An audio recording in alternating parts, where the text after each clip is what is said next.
Hey guys, so here's my R2-E2. It's called R2-E2, not D2, because it's made of EVA foam. Right, so, just a soft EVA foam. It's used for gym mats or kids' play floors, that kind of thing.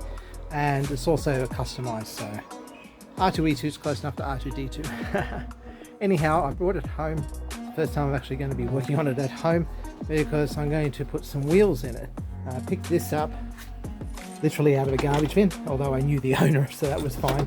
But look at these great big wheels here. I reckon these wheels are going to be perfectly fine for the main feet, along with a caster wheel behind. And I was also, a while ago, I was given a broken down 3D printer, and last week I think it was, I pulled the whole thing apart. There's a whole heap of parts in there, and a lot of the structure is here.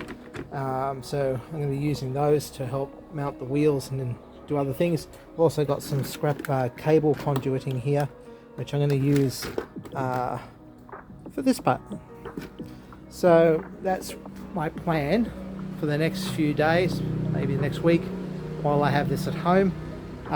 Normally I work on this in the classroom, in the school where I work, but I'm going to be using some tools that I really don't want to take to my classroom, so I'm going to do it here.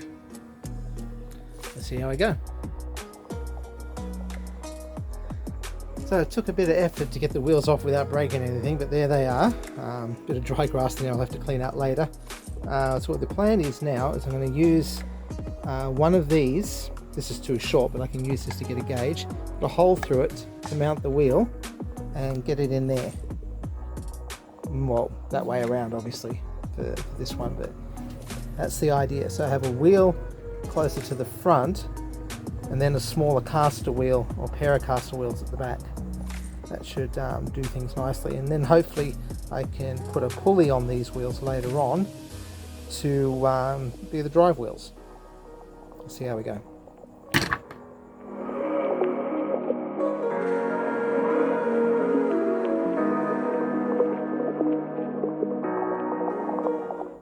Hey, so here's the wheel assembly that I've put together, and you're probably thinking, oh my goodness, this looks really crude. And yeah, it is very crude, but in reality this is made of recycled items, so I'm recycling as much as I can.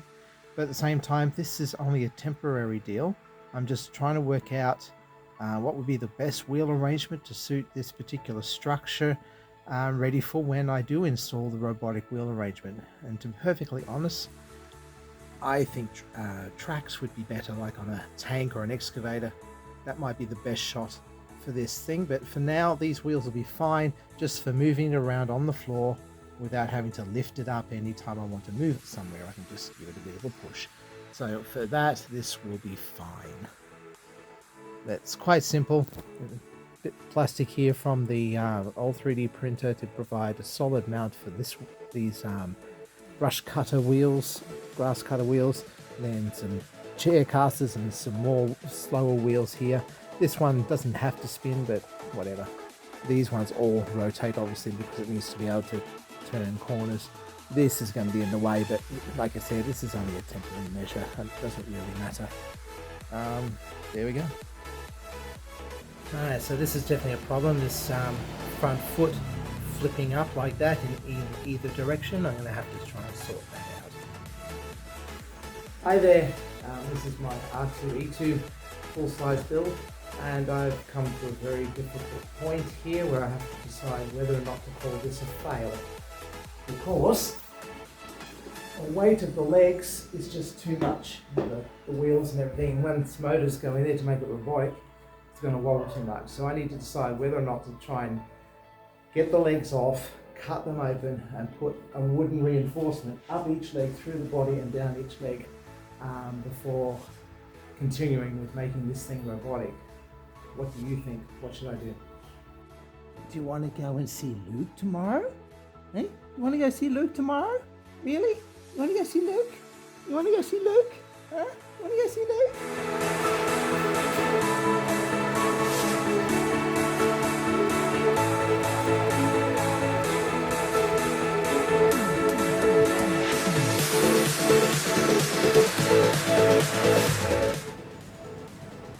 I've got R2 upside down at the moment. I had to do one repair. This wheel had come off.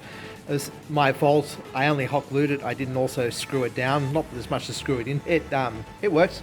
Anyhow, I'm working on the foot details. I already had these on. If these are the blank plates from the front of a computer case, where you'd remove them to put like a CD-ROM in or something like that. But what I'm doing is I'm adding extra details. These cone things here, they're from electrical fittings for power poles. I think the actual insulators, I think they're just some kind of packaging that comes with the insulators. And there's a whole heap of them dumped on the side of the road. So I picked them up for use, and got these plastic parts here from a 3D printer, broken one that I was given and dismantled. And I'm just using this hosing of different kinds. This is hose, it's actually off a washing machine. And this is for tidying up cables, computer cables, that kind of thing. It's split down one side, and this is a bit short, so I've had to join it, but in any case, that's fine. And what I'm doing is I'm just putting it all together. For the foot details, I'm using paper clips opened up and then bent into a hairpin, stick them in, and then using them to help anchor the hoses in place as I hot glue them.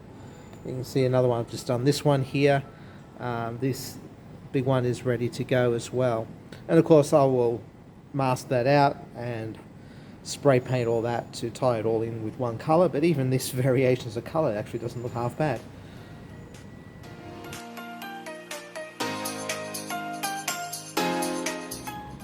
My R2 might be anything but screen accurate, but goodness me, the detailing on the feet makes a huge difference. Even though it's far from screen accurate, it still looks great. Still in keeping with the overall goal. Recycling, reusing, repurposing as cheap as possible. It's working out great.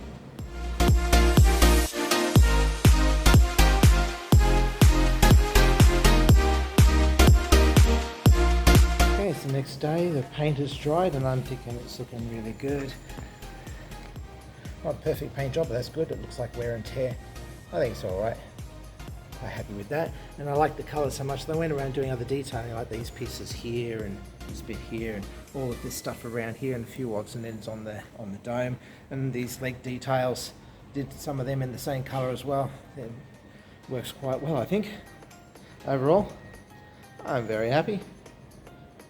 Now move on to the next step of reinforcing those legs. This is the next step. I have amputated both legs, and I mean amputated. This thing's not meant to be unscrewed. The legs were glued on. So I've had to amputate as much as possible with a knife, but I also used a big old panel saw to finish the job off on one of the legs. There they are up there. And the idea is I'm going to use these structures from an old 3D printer to reinforce in here the legs to make them stronger, and I'm also going to use steel rod, which I have over here, to connect them up at the middle here. That's the plan. I hope all goes well to plan. My only problem is I forgot to bring my electric drill today. I have to find one.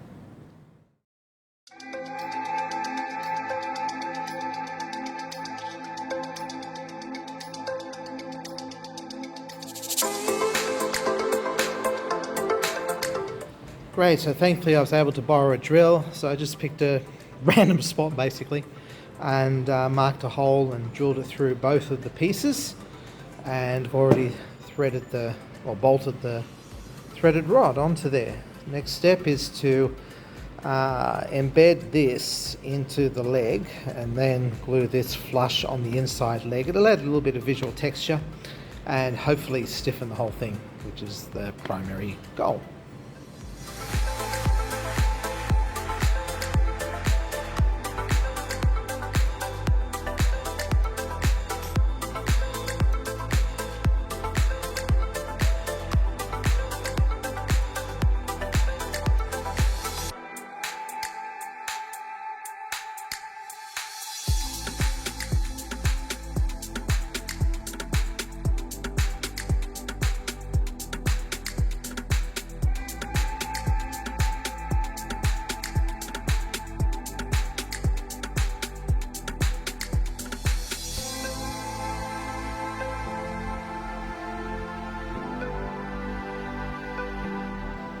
Here it is. I have glued the new stiffeners on. As you can see them on the insides of the legs there. They're a little bit obtrusive. I'm going to paint them out yet. But although they're not screen accurate and all of that, nothing here is.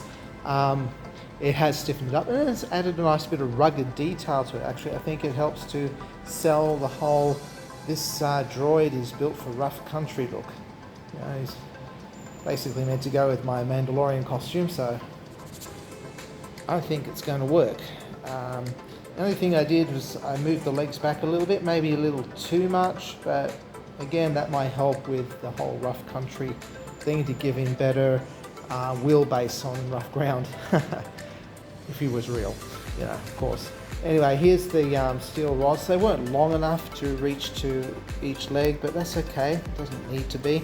For now, I've just taped them. So I forgot to bring some zip ties today. So I'll get some zip ties and I'll take care of that next time. I use plastic plates on the inside as well. They're part of the housings for the old step motors from the 3D printer where they've been scavenging for parts. So that's all helped, and it's much more rigid than it used to be. There's a little bit of wobble there, but the wobble is here, not along the length of the leg. And I'm quite happy with that. It should make the whole thing quite stiff. Next thing, try and get a proper spinner happening for the head.